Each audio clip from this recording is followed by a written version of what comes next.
Well, thank you for joining me. The video that's currently playing is Find a Mavic without the controller, a Wi-Fi mode. It wasn't all that successful with the iPad Mini 4, and one of the comments I put was that I was going to try it again, this time using the Samsung S5 and the iPhone 6. Luckily the weather went nice and I was able to get out and give that a try. The results are in, and 50-50. Let's start with the Samsung, the S5. First thing I noticed was the screen just isn't really responsive on such a small phone, or maybe it's because it's Android. But again, I still had constant signal loss issues. What I did do was I did the precision takeoff to see whether or not it was going to land accurately using the app itself.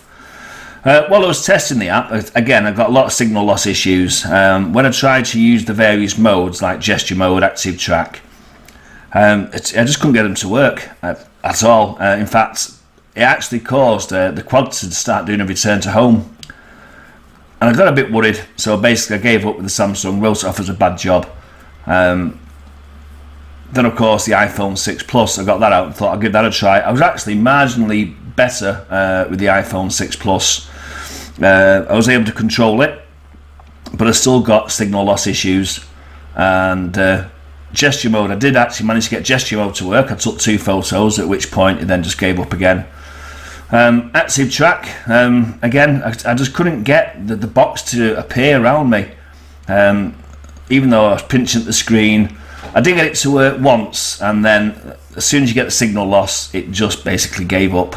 And I was just a bit disheartened because I really liked the idea of the Wi-Fi mode.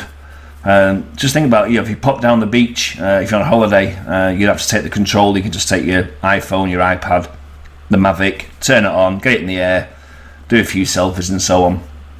But if you're going to be constantly worrying about signal loss and is it going to do what it's going to do, it's not something I can sort of put my faith in, to be honest with you.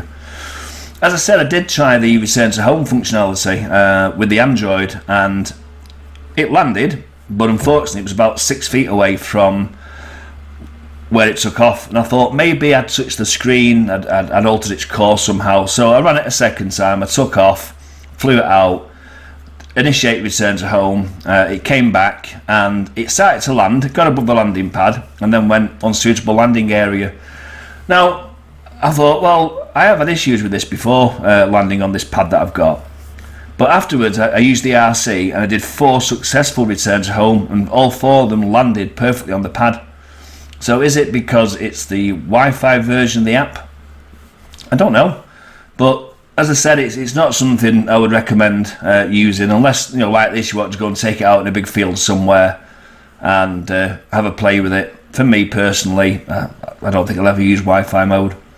But I did draw a big box around myself this time, which was pointed out in the comments.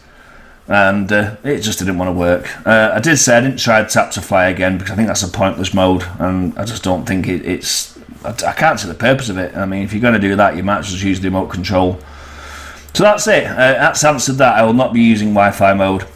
However, I'm not going to give up because I've got Adam, Jeff, Carl, all fly Mavic, so I'm going to get those guys, if possible, to have a try with their Mavic to see whether or not there's any kind of issues with it, or whether it's just mine maybe, I don't know.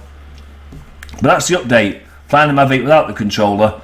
iPad Mini 4 didn't work, Samsung S5 didn't work, and my iPhone 6 Plus didn't work either. Well, at least they didn't work very well. That answers that question. Thanks very much for watching this ever so brief video. Take care, and I'll see you again real soon.